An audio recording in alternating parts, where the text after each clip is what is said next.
Saludos, les habla la periodista Omaya Sosa Pascual, editora de la revista de salud mental y bienestar Es Mental. Nos encuentran en esmental.com y en las redes sociales. Hoy estaré conversando con la doctora Naida Román Vázquez, nueva directora de la Comisión para la Prevención del Suicidio, y estaremos hablando sobre el estado de situación de las muertes por suicidio en Puerto Rico y qué podemos hacer para prevenirlas, particularmente en el contexto de la pandemia. También con motivo del mes de la prevención del suicidio, que es tan importante y estamos conmemorándolo en este mes de agosto en el que estamos. Conéctense, compartan este live con sus familiares. Estamos en una introducción informal de unos segunditos en lo que se van conectando todas y todos, que ya los veo por ahí. Van a poder mandar sus comentarios en vivo para la doctora, que es además psicóloga clínica. Van a poder mandar preguntas particulares sobre preocupaciones que tengan, tanto sobre ustedes mismos o mismas, como de familiares, amistades, hijos, hijas, en fin, compañeros y compañeras de trabajo. Lo que vamos a aprender en el día de hoy es cómo estar pendiente también de todas estas personas que nos rodean y de señales importantes para nosotras y nosotros ayudar a prevenir los suicidios en Puerto Rico. También vamos a estar hablando de las estadísticas y el panorama actual, con información bien interesante de cómo se están viendo este tipo de muertes en la isla durante la pandemia. Ya tenemos algunos conectados. Vamos a comenzar de inmediato con nuestro conversatorio. Formalmente, buenas, les habla la periodista Omaya Sosa Pascual, editora de la revista de salud mental y bienestar Es Mental. Nos encuentran con reportajes súper completos sobre la conducta humana en esmental.com y en nuestras redes sociales. Hoy estaré conversando con la doctora Naida Román Vázquez, nueva directora de la Comisión para la Prevención del Suicidio, y estaremos hablando sobre el estado de situación de las muertes por suicidio en Puerto Rico y qué podemos hacer para prevenirlas, particularmente en el contexto de la pandemia y con motivo del mes de la prevención del suicidio. Buenas tardes, bienvenida doctora Román a este live. Buenas tardes, gracias por la invitación. Las muertes por suicidio figuran entre las principales problemáticas de salud mental que vivimos los puertorriqueños y las puertorriqueñas, en especial entre el grupo de varones en edad productiva, que son el segmento más afectado, como veremos más adelante. En estos momentos, en el 2021, supera solo por un caso las muertes por suicidio al 2020, con 91 víctimas, pero los expertos llevan indicando que hay que estar bien vigilantes ante la diversidad de presiones, tensiones y emociones de frustración y desesperanza traídas por la pandemia y el eminente fin de las ayudas federales que comienza ahora a principios de septiembre para todas aquellas personas que se han quedado sin empleo. ¿Cuál es el estado de situación? ¿Cuáles son las señales y las acciones que podemos tomar para ayudar a las potenciales víctimas? Estaremos discutiéndolas en este Facebook Live, que es parte de una colaboración de la revista Es Mental con FHC First Healthcare. FHC es una empresa coordinadora de servicios de salud mental, filial de UHS Inc. y entidad hermana del Hospital Panamericano. Nuestro propósito con esta serie es ofrecerles herramientas prácticas para abordar distintos retos a través de profesionales de la conducta, pacientes y familiares que los viven en carne propia. También queremos ofrecer un espacio de intercambio con ustedes para que puedan participar de la discusión y traerles directamente a invitados de lujo como la que tenemos en esta tarde, sus preguntas, sus inquietudes y sus comentarios. Así que sin más, vamos a comenzar esta conversación con la doctora Román Vázquez. Doctora, como psicóloga clínica y como persona a cargo de la comisión ya por los pasados 10 meses, ¿cómo evalúa usted el estado emocional colectivo de los puertorriqueños y las puertorriqueñas en medio de esta pandemia del COVID-19 y en particular los casos de suicidio que se han registrado? Me gustaría comenzar quizás señalando algo, ¿verdad? Nuestra oficina, la comisión, está ubicada en el Departamento de Salud precisamente para que podamos abordar el suicidio no tan solo como un problema de salud mental, sino que lo veamos como un problema de salud pública. Y eso creo que es un punto bien importante a traer, porque a veces podemos pensar que solamente una persona que tiene un cuadro clínico deprimido, ansioso o que tenga algún diagnóstico de salud mental son las únicas personas que estarían vulnerables a en algún momento de su vida considerar el suicidio. Y con lo que nos hemos topado es que eso no es siempre el caso, que una persona que está sintiéndose desesperanzada, frustrada, alguien que puede tener mucho coraje, alguien que puede estar teniendo algunas dificultades interpersonales también es vulnerable.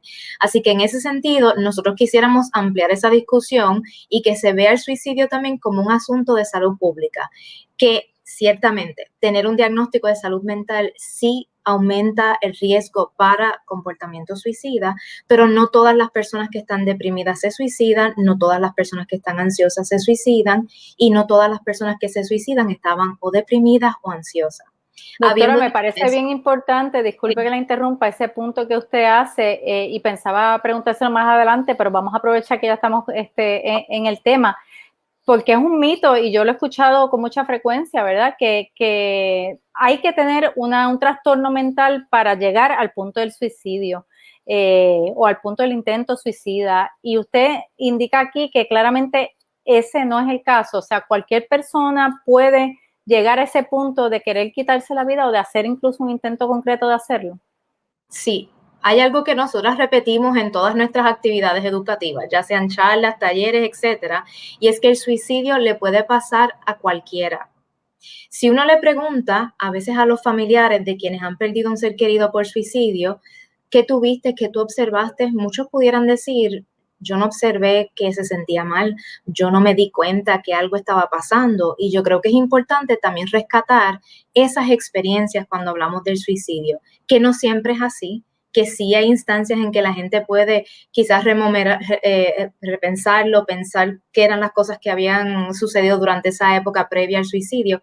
Eso también es cierto, pero este asunto de encasillarlo en una forma en que se da exclusivamente alguien deprimido, ansioso, con un historial de salud mental, hay que un poco desprendernos de eso, porque si nos aferramos a esa forma de pensarlo, pasamos por desapercibido gente que puede estar muy cercana a nosotros, pueden ser nuestras parejas, nuestros hermanos, nuestras hermanas, compañeros de trabajo, vecinos, etcétera, que pueden estar pasando por una situación difícil en su vida en unos momentos determinados y uno no está ni mirando allí. Así que a veces nos preguntan, ¿qué es lo primero que yo tengo que hacer para prevenir el suicidio? Y mi respuesta a eso es considerar que es una posibilidad. Es lo primero. Es lo primero. Pensar que no, mi hija no, mi hermano no, mi esposo no, no. Lo primero que tienes que pensar para prevenir el suicidio es aceptar que puede ser una posibilidad. Y a partir de eso, eso permite también agudizar nuestra escucha y agudizar nuestras observaciones de esa gente que tenemos a nuestro alrededor. Y nosotros siempre compartimos, ¿verdad?, los datos, ¿verdad? ¿Quiénes son? ¿Qué yo puedo mirar? ¿A dónde yo voy a...? ¿Qué hago? ¿Verdad? Porque uno dice prevenir el suicidio, señales de peligro. A veces yo veo los listados de las señales de peligro y uno puede decir, mira, yo me siento así hoy, yo no he dormido bien, yo estoy de mal humor, ahí estoy yo. irritable. O sea, esas cosas le pueden pasar a cualquiera, pero nosotros también señalamos que no se trata de ver esas señales de peligro fuera de contexto, sino ponerlas en contexto. ¿Desde cuándo esas cosas empezaron a aparecer? ¿Desde cuándo está ese mal humor?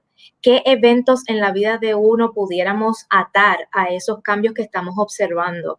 Es importante, ¿verdad?, de alguna forma ir atando cabos. La señal de peligro es un componente, es algo que tú puedes observar. Yo siempre digo que la señal de peligro es el pretexto para tú acercarte a alguien y decirle, oye, te escucho triste, te he visto desesperanzado, has hecho algunos comentarios que ya no quieres vivir, me preocupa, te quiero ayudar, háblame. O sea, escucho que hay una combinación, hay que estar pendiente como una combinación de factores, de quizás cambios en comportamiento, pero también elementos, ¿verdad?, que estén afectando la vida de esta persona que quizás pudiesen ser algún tipo de detonante. Sí, y yo creo que también es importante que pensemos, sobre todo en este contexto pandémico, que a veces nosotros cotidianamente, ¿verdad?, o coloquialmente, pensamos que una situación de dificultad o una situación de crisis de alguna forma automáticamente se traduce en que alguien se va a quitar la vida o que las tasas de suicidio se va a convertir en estas palabras terribles que uno escucha, ¿no? La ola de suicidio, epidemia de suicidio. No debemos hacer referencia a eso con esas palabras, porque el suicidio no es provocado por una sola causa.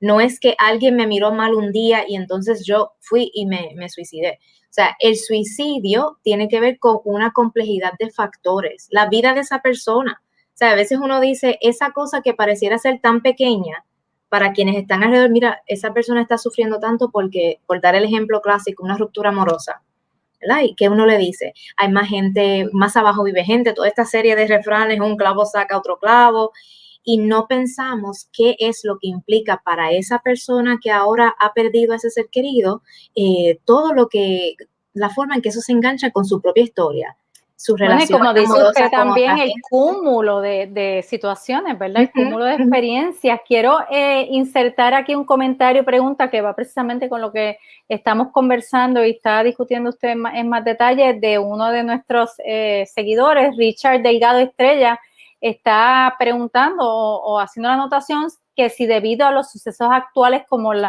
COVID-19, la crisis económica, el alza en violencia doméstica y todos los etcétera que siguen, ¿los signos que manifiestan las personas continúan siendo los mismos o se considera que las circunstancias biológicas, psicológicas, sociales, ambientales y culturales han cambiado? ¿Han cambiado sus manifestaciones? También pregunta si las manifestaciones que consideramos habituales en una persona con conducta suicida pueden cambiar o modificarse.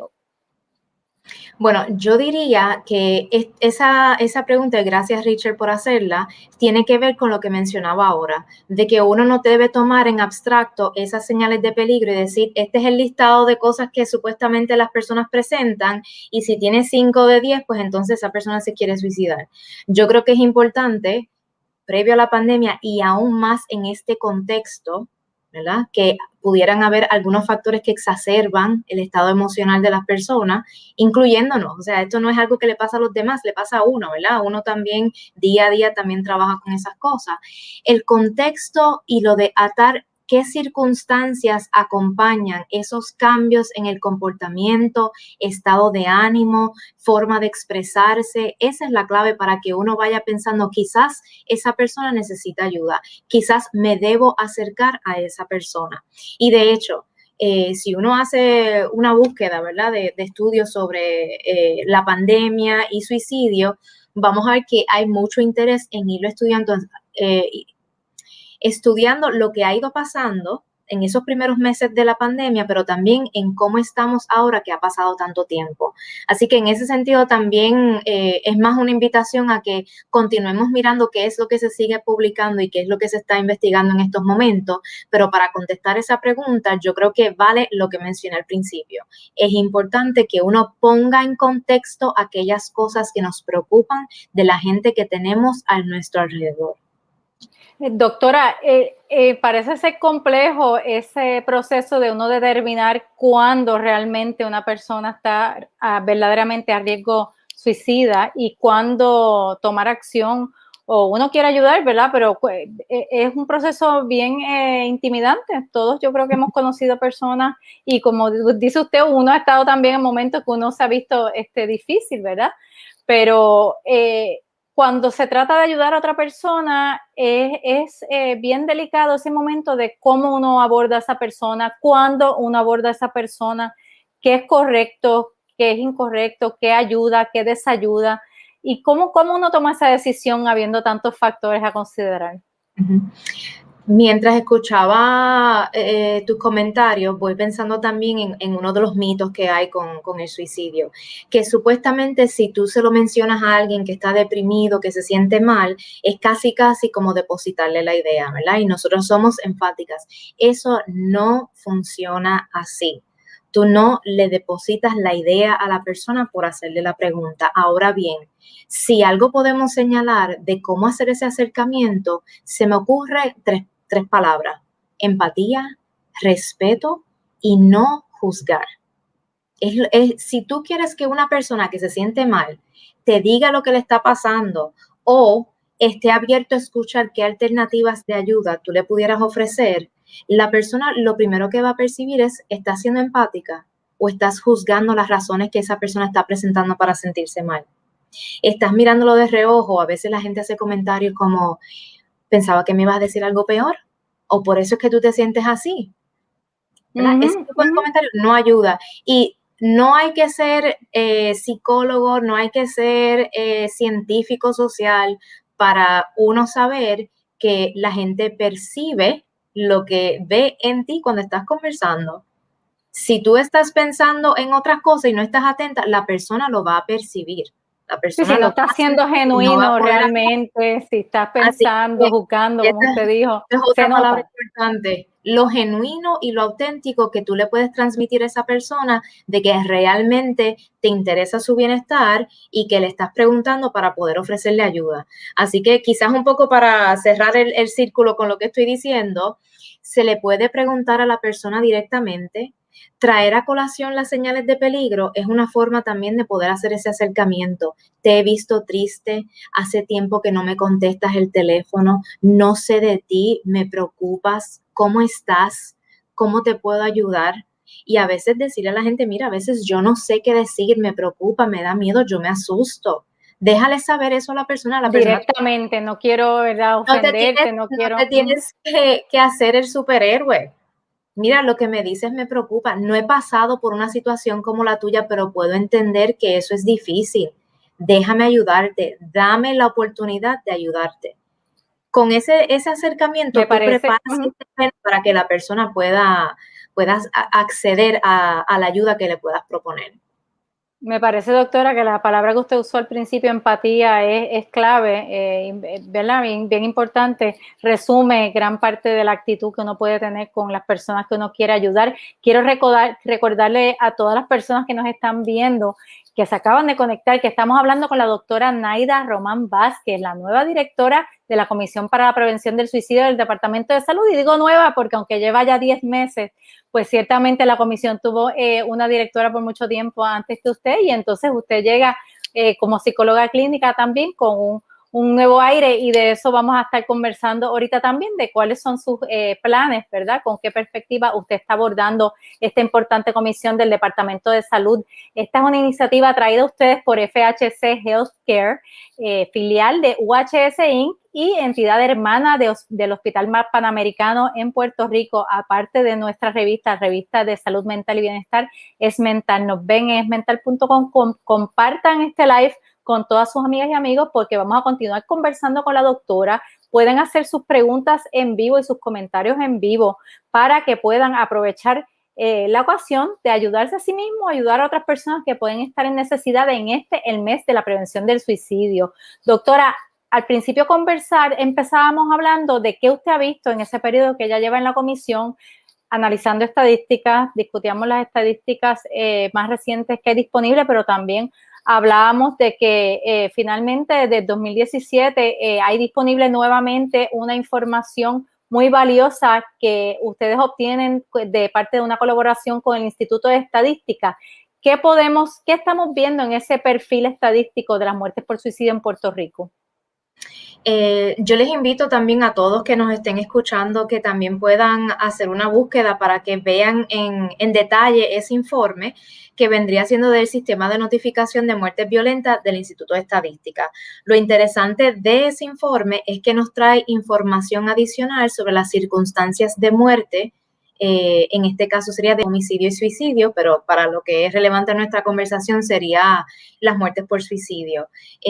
Ahí vamos a poder observar qué respondieron en esas entrevistas a familiares, y quizás por señalar algo que no se suele hablar, porque es el vínculo entre diagnósticos de salud mental y suicidio lo hemos escuchado, eso yo creo que la gente con mucha facilidad hace esa asociación, pero hay una circunstancia que ellos mencionan que no se suele quizás discutir mucho, y es el elemento del nivel de educación. No estamos hablando de la profesión, sino que sobre el 70% de las muertes por suicidio que ellos trabajan en ese informe que es del 2017, que incluye los datos que se obtuvieron a partir de los huracanes Irma y María, ese por ciento es el que representa quienes no obtuvieron escolaridad más allá de escuela superior. A ver si entiendo bien, el 70% de las personas que fallecieron por suicidio no tenían más allá de escuela superior. La superior, exacto, exacto. Y lo traigo no como un asunto de inteligencia, sino que ese grado, ese diploma de escuela superior pudiera convertirse también en una dificultad para poder acceder al mercado laboral. O sea, porque ya hubo una época en que lo mínimo que se requería era un diploma de escuela superior, pero ahora las expectativas han ido moviéndose y entonces se ha encontrado que hasta tener un bachillerato, y no me estoy refiriendo a esto de hago un bachillerato y lo difícil que es conseguir empleo, o sea, no estoy aludiendo a eso, eso es una realidad, o sea, eso no se nos escapa de la mente, pero cuando miramos nuestras estadísticas, es mucho menos probable que con mayor educación universitaria haya esas muertes por suicidio. Que uno Es súper interesante ese dato y francamente no lo había escuchado hasta este momento. O sea, que es un número bien grande, ¿verdad? O sea, estamos hablando de que es un factor bien determinante el bajo nivel de escolaridad en una muerte, en las muertes por suicidio, y quizá un disuasivo, vamos a decir, tratar de obtener una mayor escolaridad y quizás eso entra en un montón de cosas que empezamos a conversar ahorita y podemos seguir conversando, ¿no? Las dificultades de estar desempleado, que también afecta a personas con educación, pero obviamente la gama de posibilidades en el Puerto Rico de hoy con baja escolaridad versus con algún nivel universitario, pues cambia completamente, aparte de acceso hasta, lo hemos visto en otras cosas como la vacunación, acceso a servicios de salud y apoyo y ayuda requiere hoy día escolaridad y requiere conocimiento tecnológico en buena medida, porque todo se accede hoy día de otras maneras, ¿verdad? Que no era como se accedía antes. Así que, ¿algún otro detalle demográfico que fuera importante para ustedes en este informe que obtuvieron?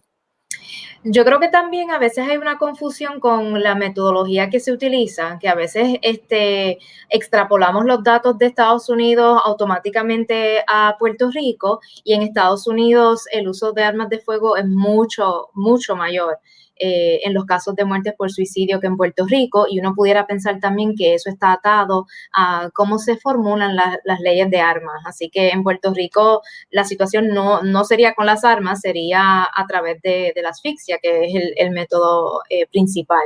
Y eso también es una diferencia que uno la puede percibir en ese informe de notificación de muerte violenta. Interesante también que ellos incluyen en elementos de los diagnósticos de salud mental, traen también los diagnósticos de depresión, pero hay que coger eso también con pinzas porque hay una variable que es la persona fue percibida como deprimida. Y tenemos que recordar que percibir a alguien deprimido no es lo mismo que esa persona haya ido a un profesional de salud mental que le haya hecho una evaluación psiquiátrica, por ejemplo, y que se haya emitido un diagnóstico en función a su historial clínico, a sus circunstancias actuales, etcétera. Así que tenemos que ser cautelosos, y nosotros cotidianamente lo escuchamos muchísimo, ¿no? Tengo la depre, estoy deprimido. O sea, el uso coloquial que se le da a esa palabra no es para nada cercano a la realidad de una persona que sí tiene un cuadro clínico deprimido. O sea, es bien distinto. O sea, que quizás hay un elemento ahí, pero que definitivamente hay que distinguir que no es lo mismo, ¿verdad? Ver a alguien que se ve triste, que se ve deprimido, versus lo que es un cuadro como clínicamente y formalmente diagnosticado como deprimido. Por acá inserto un par de preguntas más antes de continuar con las que yo tengo. Tengo a Doris Vera preguntando cómo sanar después de un suicidio de alguien que previamente manifestaba sus ideas suicidas y no me avisó. Ya la persona no está. Sí. Eso es una pregunta difícil. Es una pregunta difícil porque si hay algo que uno también como psicólogo toma en cuenta es que cada caso tiene su propia historia y sus propias particularidades, y que no funciona así como dar una receta, ¿verdad? De que estos son los 3 pasos a seguir para que ese dolor se borre. Pero en términos generales, yo lo que sí resaltaría es que el suicidio es una elección de la persona. Uno tiene que elegir vivir o morir, y que la decisión que esa persona haya tomado va más allá de ti y de los que estaban a su alrededor. Porque cuando pasan las cosas, uno puede siempre mirar hacia atrás y decir, hubiese hecho esto, hubiese hecho lo otro, quizás ese día que me dijo tal cosa no me di cuenta, pero uno hace lo mejor que uno puede con lo que uno tiene en el momento en que está en vivo, ¿verdad? No en retrospectiva. al pasar el tiempo también uno va atando cabos, he dicho eso mucho aquí hoy, y uno va pensando las cosas distintas, pero habría que tomar en cuenta algunos elementos adicionales, como por ejemplo la relación de uno con esa persona que falleció. Quizás esa persona no te lo quiso decir, quizás esa persona no sabía cómo decirlo. Y yo creo que quizás lo más difícil para lidiar con una muerte por suicidio es con esa sensación de impotencia, de qué cosas yo pude haber hecho distinto, cómo pude haber estado en mayor disposición. Y hay cosas que hay cosas que duelen, y por más que uno trate de decir, mira, no te preocupes que eso pasó, no es culpa tuya, sé que con esas cosas no es suficiente, pero sí voy a decir que es importante que reconozcamos nosotros los límites de lo que yo puedo hacer por el otro. Hoy yo estoy aquí, hoy yo te escucho, hoy te acompaño, pero más allá de eso hay unas cosas que no me tocan a mí. Yo hoy no decido si tú vives o no. Yo puedo ponerme en la mejor disposición, yo puedo acompañarte, yo puedo dejarte saber que te quiero. Quizás a veces no lo hacemos con palabras, quizás hoy es un momento también para repensar cómo fortalezco los lazos que sí me quedan aquí y pensar en cuál es el legado de esa relación que yo quisiera conservar. Y también saber que hay momentos en la vida en que hay dolores que son tan grandes, situaciones que son de tal complejidad que ameritan hablar con alguien, que no basta con quizás guardar silencio sobre eso y pensarlo para uno mismo. A veces hace falta hablar con un profesional. O sea, yo siempre digo que para ir a un psicólogo, lo digo psicólogo porque esa es mi profesión, no hay que tener un diagnóstico. O sea, si uno está experimentando algo y uno quisiera hablar sobre eso, trabajar sobre algunos elementos de nuestra historia, basta eso para ir a buscar ayuda. No hay que tener un diagnóstico para hacer eso. Y mucha gente busca ayuda precisamente cuando hay una pérdida significativa, y eso no hace a uno ni más ni menos. Así que, Doris, no sé Quizás si lo mejor que la puede hacer pregunta, Doris pero es entonces buscar ayuda para uno mismo, ¿verdad? uh-huh. Para poder sanar con ayuda, porque definitivamente requiere, y me parece bien interesante lo que usted dice, reconocer que uno no tiene el control sobre todo. Uno puede ayudar, pero uno no tiene el control sobre la vida de la otra persona, ¿verdad? Así que uno puede hacer hasta cierto punto. Y bueno, a eso quería ir también, y aprovecho una pregunta que hace Richard nuevamente sobre cómo debe ser ese acercamiento para ayudar a las personas con pensamientos suicidas, pero él pone la particularidad de si hay un acercamiento que depende de la edad de la persona. O sea, si dependiendo de la edad se debe hacer un acercamiento diferente a lo que es una persona muy joven versus una persona de edad mediana. ¿Cómo cambia ese acercamiento entre un niño, adolescente o adulto, por ejemplo? Bueno, cuando estamos hablando con un menor de edad, que sabemos que está considerando el suicidio, lo que va a distinguir ese acercamiento es que hay que comunicarse con un adulto de confianza que sea cercano a ese menor, que típicamente son las personas que tienen custodia de ese joven, que pudiera ser mamá o papá, pero a veces es abuelo, abuela. O sea, hay que buscar quiénes tienen la responsabilidad legal de ese menor para entonces abordar el asunto juntos, siempre y cuando también es importante saber que en efecto esos adultos son recursos, porque a veces pudieran ser parte de la problemática. Así que nuestra recomendación también cuando son con menores de edad usualmente es canalizarlo a través de las escuelas, ¿verdad? La escuela tiene ese profesional de trabajo social que pudiera hacer esas preguntas más a fondo para saber cuáles son esos adultos a quienes yo me voy a comunicar, quién es la primera persona a quien yo voy a llamar. Y por eso es importante también que uno conozca, si uno está quizás fuera de ese contexto escolar, pienso también en el contexto de las iglesias, que quizás en un grupo de jóvenes algún joven pudiera tener alguna dificultad y se lo comenta a alguien cercano, pues es importante saber esa información de contacto de los adultos que son responsables de ese menor para que en conjunto se pueda buscar la ayuda profesional.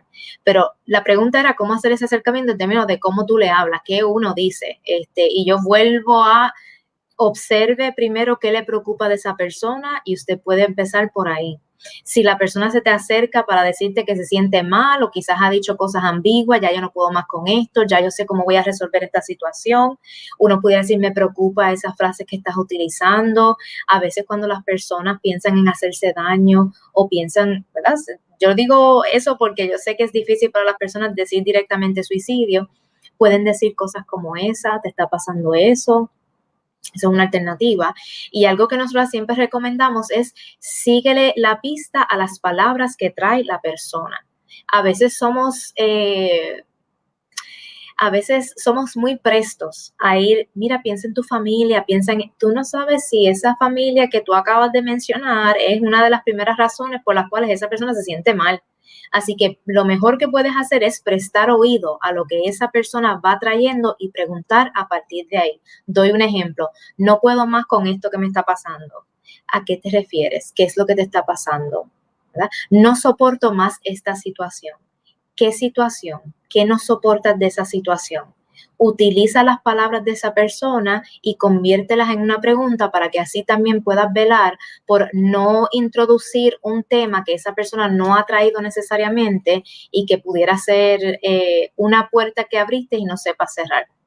Ser bueno escuchando, entonces, ¿verdad? Eso, la mayoría de nosotros tenemos ese problema, que uno se envuelve hablando y cuesta más trabajo callarse y escuchar con cautela.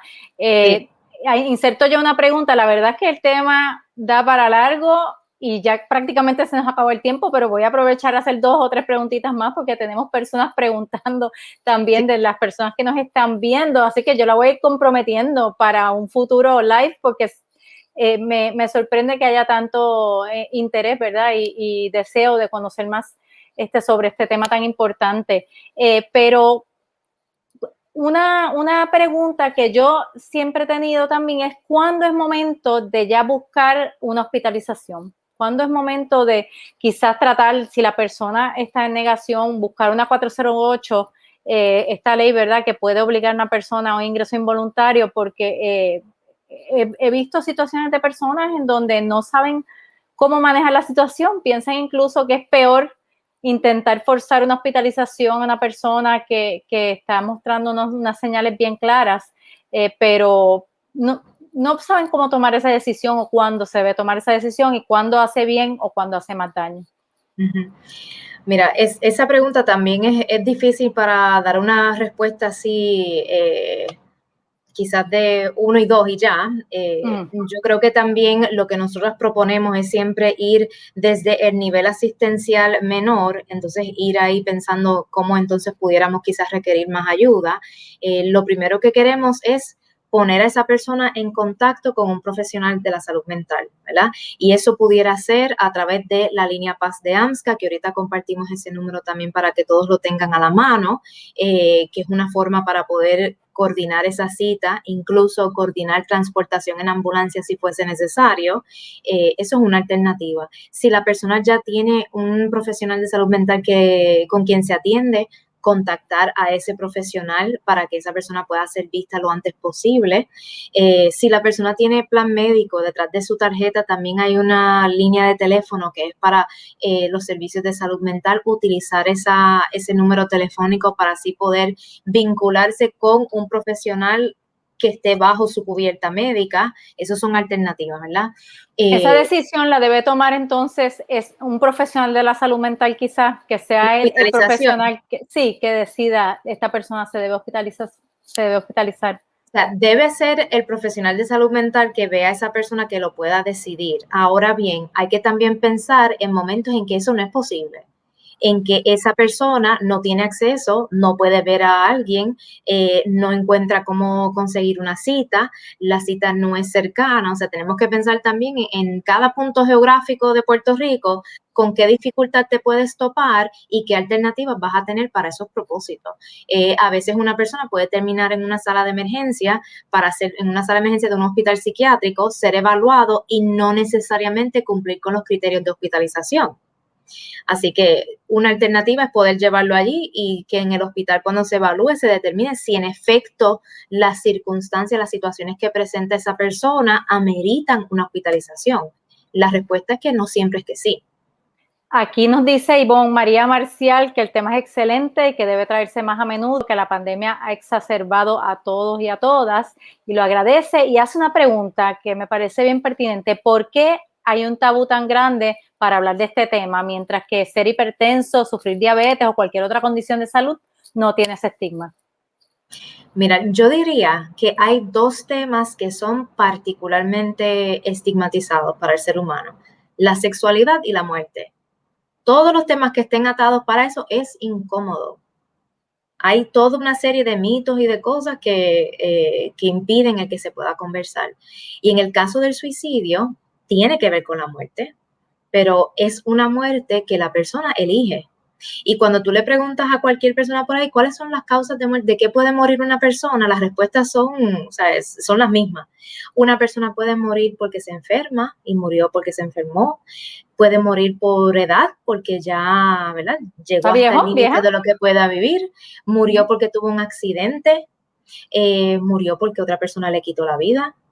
Cuando nosotros pensamos en la muerte, lo ubicamos siempre como algo externo a nosotros, o la enfermedad, o la vejez, o el accidente, o una persona externa a nosotros mismos. Así que el suicidio, tras que tiene que ver con la muerte, que es un tema difícil para nosotros, le añade esa particularidad de que es una muerte que no encaja con lo que socialmente asociamos también como una razón o una forma de morir, que es que la propia persona tome en sus manos los medios para finalizar con su vida. Y eso es difícil, ¿verdad? Y más allá de que uno forme parte o no de algún una organización religiosa y demás, hay unos principios también judeocristianos que atraviesan nuestra sociedad, y eso también hace difícil el que esa conversación se pueda tener. Así que básicamente Te ese penaliza estigma y social. la Uh-huh. religión realmente te convierte en pecador, vamos a decir, Sí, plantea la, eso cuando realmente es una condición de salud, como decía usted, física también, la, ¿verdad? ven el suicidio desde dos polaridades: o un asunto pecaminoso o un asunto de locura, ¿verdad? Tienes que estar al otro lado como para considerar eso, y no, le puede pasar a cualquiera. Nadie está exento de en algún momento sentir tal desesperación y desesperanza que los recursos que uno típicamente utilizaba para resolver las situaciones parecieran no ser suficientes. Eso le puede pasar a cualquiera. Pero también digo eso y a la vez menciono que también es posible buscar ayuda, que así mismo, como que lo escucho mucho, ¿no? A veces me dicen, no, pero es que yo he ido a psicólogo, yo voy a psiquiatra y no saben nada, no me dicen nada, no me ayudan. Ah, sí. Hay momentos en que uno va, quizás por dar un ejemplo, tú vas a un dentista y quizás ese dentista no te ayudó para esa situación que tú tenías en particular, y tú buscas otro, porque no te puedes quedar con ese dolor de muela porque tú sabes que no vas a poder comer, y tienes que ir a buscar a otro y a otro hasta dar con esa persona que te pueda ayudar con esa situación. A veces hay que hacer lo mismo para, ¿verdad? Los asuntos del alma, los Hay que asuntos del moverse, y corazón. la salud mental es igual de importante que la salud física, incluso más importante, porque el cerebro es un órgano físico del cuerpo y es el órgano más importante, y esa es la visión que tenemos aquí en la revista Es Mental. Doris Vera plantea que debe haber un proyecto de psicólogos sociales en la plaza para las personas que no tengan dinero para pagarlos, y aprovecho la coyuntura para insertar que sí hay servicios gratuitos o bien accesibles, disponibles. Vayan a esmental.com, tenemos una pestaña que dice ayuda, y ahí algunos de los recursos que la doctora mencionó, como la línea Paz, está disponible, pero también hay las distintas universidades que tienen programas de psicología, tienen clínicas de la comunidad, y a veces o gratis o con un pago nominal de $10 los pueden atender muy bien, y están ahí todos esos recursos de esas clínicas, no solamente en el área metropolitana, sino que alrededor de toda la isla. Así que les repito, esmental.com, la pestaña de ayuda, ahí pueden encontrar un directorio de distintos servicios a bajo costo. Aprovecho la última pregunta, que nos pasamos por mucho tiempo de los 20 minutitos que le había pedido, así que le agradezco mucho su paciencia, doctora, pero usted llega a esta comisión para la prevención del suicidio con unos deseos de investigar más a fondo las razones que están detonando las muertes por suicidio en Puerto Rico, y poder trazar quizás otro tipo de plan, o un plan que se base en otro tipo de información o inteligencia. Yo quisiera cerrar con cuál es esa visión que usted tiene para la comisión, y cuáles son en concreto sus planes y expectativas de tiempo para lograr esta meta de entrar más a fondo a esas razones que están detonando las muertes por suicidio en Puerto Rico? Pues mira, yo creo que el mejor referente de temporalidad que podemos utilizar es el año fiscal, ¿verdad? El año fiscal da inicio a una serie de procesos administrativos y también da paso a que se culminen. Yo creo que lo más importante ahora mismo es que para uno poder hablar sobre prevención de suicidio en un grupo demográfico, en la población, qué tema decir, hay que estar bien familiarizado con la información de cómo se da el suicidio en Puerto Rico. Y hablamos del sistema de notificación de muertes violentas que trae algunas de esas circunstancias de muerte que están presentes en los suicidios, pero yo creo que también es importante traer un elemento cualitativo, ¿verdad? De más allá de esas variables, ¿qué podemos conocer a profundidad de cada uno de esos casos de muerte por suicidio? Así que es más bien un análisis cualitativo. Para esos propósitos vamos a comenzar a trabajar nuestro informe estadístico con un demógrafo para precisar aquellas áreas que podemos ir identificando para hacer esos análisis cualitativos. Así que eso es algo que va a tomar un tiempo, ¿no? Y pienso que el referente de este año fiscal es donde lo podemos realizar. O sea, hacer un trabajo de robustecer nuestras estadísticas con el trabajo de un demógrafo y entonces a partir de allí identificar dónde podemos insertar y comenzar ese trabajo más cualitativo para poder entender un poco más el suicidio en Puerto Rico. Podemos pensar quizás que para el próximo año fiscal tenemos incluso un panorama más profundo de qué está pasando en Puerto Rico y cómo usted entonces visualiza los trabajos de la comisión. Sí, podemos decir que al menos la base para que eso sea posible debe estar puesta durante este año fiscal, y que eso no deje de lado el trabajo que continuamos haciendo a través de nuestros talleres virtuales y a través de iniciativas como esta, ¿verdad? Porque tener 20 minutos o un poco más de eso para poder conversarlo y que la gente pueda tener la posibilidad de hacer preguntas y hablar sobre el tema, yo creo que también mueve a que se puedan tener unas conversaciones que a veces el silencio es nuestro peor enemigo. Ya esa era mi última pregunta, pero hay una pregunta aquí de Pascual Flores que no la quiero dejar ir porque me parece ser una persona que tiene necesidad. Yo la puedo poner sobre la mesa y luego podemos ver si se puede o no se puede atender un momento aquí en vivo porque parece ser complejo, pero él está hablando de preguntando cómo puede ayudar a una persona que se ha quedado en el pasado y no acepta el presente, pero aparentemente es una situación de gravedad porque él plantea que lleva 4 años tratando de ayudar a esta persona y pues no ha podido tener éxito. No sé si hay algo, ¿verdad? Esto no es algo que se atiende en 2 segundos, pero si hay algo que usted le pueda decir a Pascual que pueda ayudarlo. Cuando hay una persona que quizás uno identifique que necesita ayuda y esa persona no necesariamente lo ve de esa forma, es difícil, ¿verdad? Porque los adultos tienen también la capacidad de decir, no, yo prefiero quedarme así como estoy. Y eso puede ser difícil para quienes les rodean. Así que quizás una recomendación de nuevo. O sea, esto no son recetas, es difícil. Cuando uno atiende a una persona en la clínica, uno toma un historial, uno tiene entrevistas iniciales como para uno tener un marco de referencia a partir del cual uno puede hablar. Pero en términos generales, que hagas un acercamiento también auténtico sobre esas preocupaciones, incluso decir, hace 4 años te he observado de esta forma, me preocupa mucho, ¿verdad? Depende qué tipo de relación tienes con esa persona también, qué es lo que pudiese servir, ¿verdad? De pretexto para tener esa conversación. Y yo a veces le doy información a la gente, mira, yo te voy a compartir estos números de teléfono de gente que yo conozco que atiende psicólogos clínicos o psiquiatras. Si tengo información de algún trabajador social clínico, le comparto información de distintos tipos de profesionales y le digo, está en tus manos. Quizás ahora conmigo no los quieras hacer, pero cuando te sientas mal, busca este papelito que te dejé en la nevera, por ejemplo, y utiliza esos números de teléfono. Y así también tú pones en manos de esa persona su tiempo que recurra a esos números de teléfono. Pero, o sea, no todas las circunstancias de una persona van a meritar, por ejemplo, una hospitalización involuntaria o que se haga algo más allá de la voluntad de esa persona. Eso es un poquito más problemático. Y claro, digo esto a sabiendas de que no tengo mucha información, ¿verdad? Pero en términos generales, hacer ese acercamiento y poner a su alcance qué recursos de ayuda puedo utilizar, aunque no sean necesariamente en compañía suya, ¿verdad? O lo haga en solitario. Gracias doctora. Muchas gracias a nuestra invitada, la doctora Naida Román Vázquez, directora de la Comisión para la Prevención del Suicidio del Departamento de Salud. La pueden encontrar a través de las redes y de la página de la comisión dentro de la página del Departamento de Salud. Y esta es una iniciativa traída a ustedes por FHC. Y pueden encontrarnos, seguir a ESMental en las redes sociales y a FHC Salud Mental en las redes para enterarse de los próximos lives que estamos haciendo cada 2 semanas con este tipo de temas para que podamos todas y todos aprender más sobre la salud mental, la conducta humana y cómo podemos estar mejor con herramientas prácticas. Además, busquen los artículos de las entrevistas de esta serie de ESMental en esmental.com, incluida la entrevista que le hicimos a la doctora Román Vázquez con más detalles y más recomendaciones. Así que agradecemos a todas y a todos por su apoyo y por su sintonía. Sin más, los dejo hasta la próxima.